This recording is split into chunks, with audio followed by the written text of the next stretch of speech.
Kajal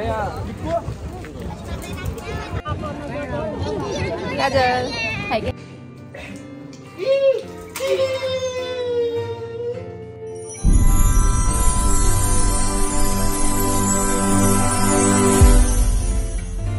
hello guys, welcome back to my new blog. कैसे हो आप सब? मैं एकदम बढ़िया हूँ। उम्मीद करती हूँ कि आप सभी अपने अपने फैमिली के साथ एकदम मज़े में होंगे। यहाँ पर शाम का टाइम है और हम सब्जी लेने के लिए बाज़ार जा रहे हैं और काफ़ी दिनों के बाद हम एक्टिवा पे गए तो बहुत ज़्यादा मज़ा आ रहा था। यहाँ पर मैं डोसा बनाने वाली हूँ तो उसकी सांभर की प्रिपरेशन कर रही हूँ। तो यहाँ पर मैंने तुवेर डाल ली है, बैंगन लिया है और ड्रम स्टिक, और बाद में मैंने इसमें लौकी भी डाली थी और मैंने बॉयल करने के लिए रख दिया है। उसके बाद मैं यहाँ पर कोकोनट चटनी जो है वो उसकी प्रिपरेशन कर रही हूँ। तो वो तो मैंने बना दी थी पहले ही, तो उसमें मैं अभी सिर्फ तड़का ही डाल रही हूँ। उसमें मैं राई और करी लीव्स का तड़का डाल रही हूँ। जिसको हरी मिर्च पसंद हो वो हरी मिर्च भी डाल सकता है, लेकिन मैंने वो डायरेक्ट मिक्सी में ही डाल दी थी तो मुझे अलग से डालने की ज़रूरत नहीं है। चटनी बन जाने के बाद मैंने जो दाल को बॉईल किया थे वो हो गई थी और उसमें मैं ग्राइंडर चला के उसको पतला कर रही हूँ, क्योंकि वो जो बैंगन है, टमाटर, लौकी उसके चंक्स मुंह में आते हैं तो मेरी फैमिली में किसी को भी अच्छा नहीं लगता। और यहाँ पर गिरीश भी बोल रहे थे कि लाओ मैं भी आपकी थोड़ी हेल्प करा देता हूँ। वैसे वो भी मेरी हेल्प, ऐसे कुछ नई नई चीज़ बनानी होती है ना तो गिरीश मेरी हेल्प कराते ही है। तो अभी मैं सांभर में तड़का लगा रही हूँ। तो उसके लिए मैंने एक पतीले में ऑयल लिया था, उसके अंदर मैंने राई डाला। राई चटकने के बाद अदरक लहसुन का जो पेस्ट होता है वो डाला और करी लीव्स डाले। उसको अच्छे से पकाने के बाद उसके अंदर मैंने टमाटर डाला और जो सूखी मिर्च होती है वो डाली। और यहाँ पर आप ऑनियन भी डाल सकते हो, लेकिन मैंने ऑनियन नहीं डाली थी। बाद में मैंने लंबी काटकर हरी मिर्च भी डाली थी, और लंबी मैं इसलिए काटती हूँ क्योंकि मेरे घर में बच्चे हैं तो जिसको भी निकालना हो वो बड़े आसानी से निकाल देता है। और उसके बाद मैं यहाँ पर सभी स्पाइसेस डालूँगी और स्पाइसेस में मैं हल्दी पाउडर डालूँगी, धनिया जीरा पाउडर डालूँगी, थोड़ी सी मिर्च डालूँगी, नमक स्वाद अनुसार डालूँगी और उसके बाद मैं काश्मीरी मिर्च भी डालूंगी जिससे काफ़ी अच्छा कलर आएगा। तो इस मसाले को अच्छे से उसको भुनना है। और आपको लगे बीच बीच में कि ये थोड़ा सा जलने लगता है और ये, तो आप पानी थोड़ा सा डाल सकते हो, लेकिन आप जो भी मसाला डाला है उसको अच्छे से पकाना, क्योंकि उससे ही सांभर का टेस्ट बढ़िया आता है। तो यहाँ पर मैं सांभर मसाला डाल रही हूँ और धीरे धीरे पानी डालकर मैं मसाले को जो अच्छे से पका रही हूँ।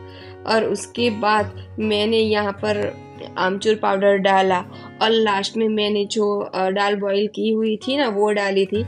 उसमें मैं थोड़ा सा पानी भी डालूंगी क्योंकि जाड़ी जो थिक दाल होती है ना वो साउथ के यहाँ सांभर में अच्छी नहीं लगती है, तो हमें थोड़ी सी पतली वाली ही पसंद है। इसलिए मैं यहाँ पर पानी डालकर उसको अभी अच्छे से उबालूंगी। उसके बाद मैं डोसे की प्रिपरेशन करूँगी, क्योंकि डोसे के लिए हमें फिलिंग भी तो बनानी है।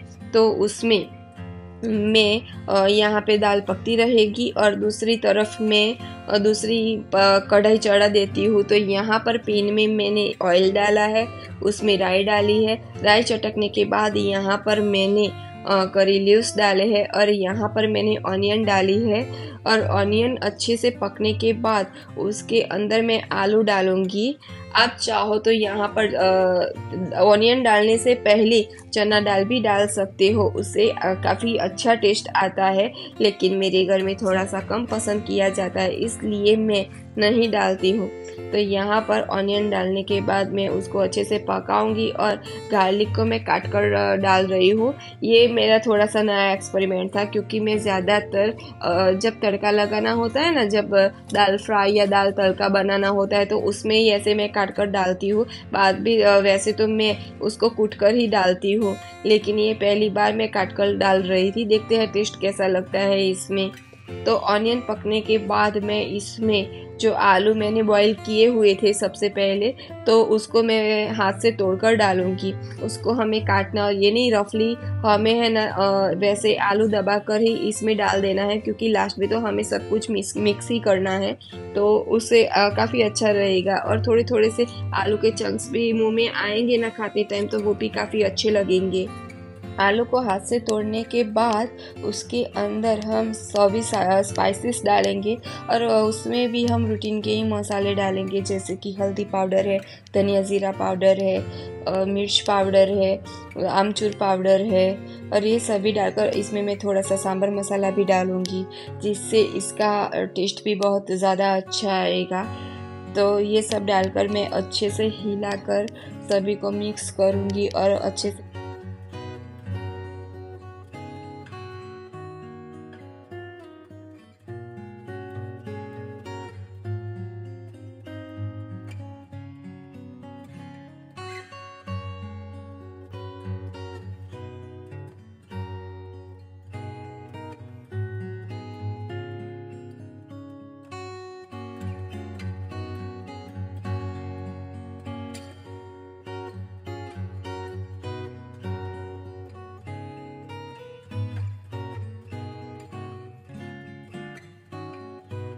डोसे की सब्जी रेडी हो गई है। अभी मैं डोसा बनाना शुरू करूँगी। उसका जो बैटर था वो मैंने पहले से ही तैयार करके रखा था।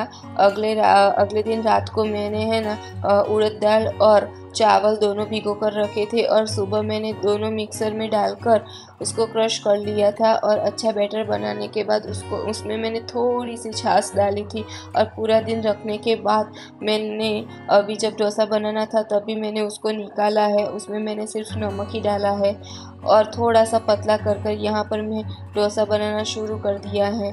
तो डोसा बनाने के लिए पहले है ना आपको तवा का जो टेम्परेचर होता है ना वो मालूम करना पड़ता है। बहुत ज़्यादा गर्म होगा तो भी डोसा आपका अच्छा नहीं बनेगा और बहुत ही कम टेम्परेचर होगा तो भी डोसा आपका बिल्कुल भी अच्छा नहीं उतरेगा। तो उसके लिए आपको मीडियम तवा गरम होना चाहिए और मुझे तो जितना पुराना तवा हो ना उतना अच्छा मेरा डोसा निकलता है। और डोसा बना पहले मुझे बिल्कुल भी नहीं आता था, लेकिन प्रैक्टिस कर करके मैं सीख गई हूँ। अभी बहुत ज़्यादा अच्छा डोसा निकलता है मेरा और गिरीश को भी काफ़ी अच्छा पसंद आता है। तो यहाँ पर मेरा आप देख ही सकते हो कि मेरा एकदम इजीली डोसा निकल गया है। तो इसका बैटर फैला कर मैंने उसमें थोड़ा सा ऑयल छिड़का है और अपने आप वो निकल आता है। और आपको कभी ऐसा लगे कि आपका तवा का टेम्परेचर बढ़ गया है तो आप क्या करेंगे, जो तवा है उस पर पानी के छींटे लगा दे तो उनका टेम्परेचर ऑटोमेटिकली थोड़ा सा कम हो जाएगा और बाद में आप बैटर डालकर उसको अच्छे से फैलाइए तो आपका डोसा अच्छा निकलेगा। तो यहाँ पर मैं उस पर सब्जी लगा दूंगी और उसके बाद थोड़ी देर पकने दूंगी और गिरीश और जिया रेनू तीनों को मैं दे दूंगी, क्योंकि ये साउथ इंडियन खाना जितना गर्म हो सके ना उतना आप खाओ ना तो उसका टेस्ट अच्छा लगता है। ठंडा होने के बाद डोसा का टेस्ट बिल्कुल भी अच्छा नहीं लगता।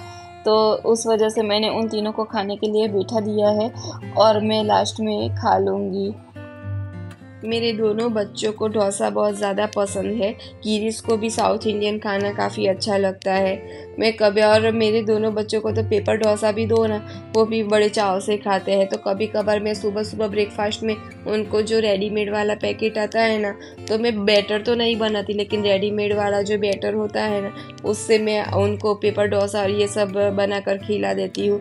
इससे क्या है, बच्चों को आचार कुचर ऐसा कुछ खिलाने की ज़रूरत भी नहीं पड़ेगी और उनको ऐसा खिलाओगे तो उनका अभी क्या है, जो बच्चे छोटे हैं तो उनका ग्रोथ हो रहा है तो उनके माइंड के विकास भी हो रहा है। तो उसके लिए आपको अच्छा अच्छा खाना खिलाना चाहिए। ऐसे जो बाहर के पड़ी के और ये सब होता है ना वो बिल्कुल ही अवॉइड करना चाहिए। मैं मेरे बच्चों को कम से कम देती हूँ, ऐसा नहीं है नहीं देती हूँ, लेकिन बहुत ही कम देती हूँ।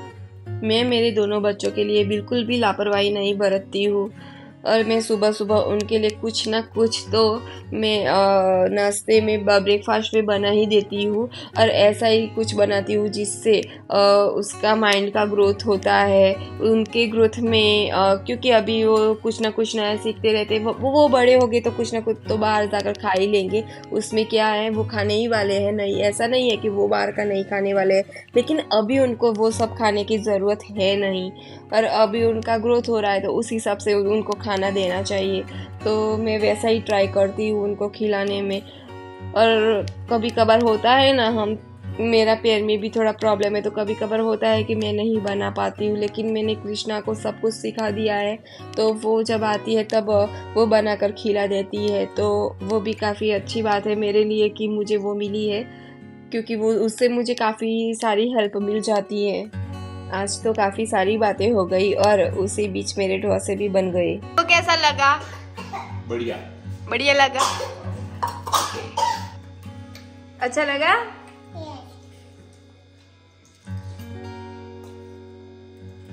खाने में बिजी हो? अभी हमारा डिनर हो गया है और हम सब रेडी हो गए हैं वॉल्वा जाने के लिए। मेरे ससुराल का नाम वॉल्वा है और वहाँ पे कंपलसरी साड़ी पहनी जाती है, तो मैं साड़ी पहनकर रेडी हो गई हूँ।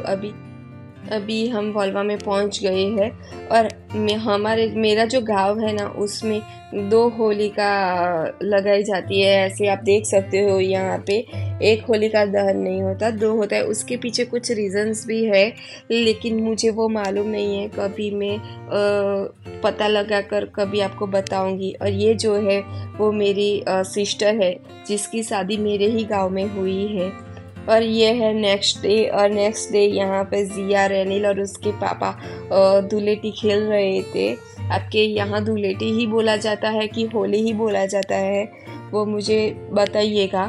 और यहाँ पर रेनिल है ना, जब छोटा था ना, जब वो तब इस बाथटब में खेलता था, लेकिन अभी बड़ा हुआ है तो पानी से वो डर रहा था, और ये जो बलून्स है उससे भी वो डर रहा था। जिया बड़ा एंजॉय कर रही थी। इस मस्ती के साथ ये वीडियो का यहाँ पर एंड करते हैं। आपको ये वीडियो पसंद आया हो तो मेरे वीडियो को लाइक कीजिए, शेयर कीजिए और मेरे चैनल को सब्सक्राइब कीजिए।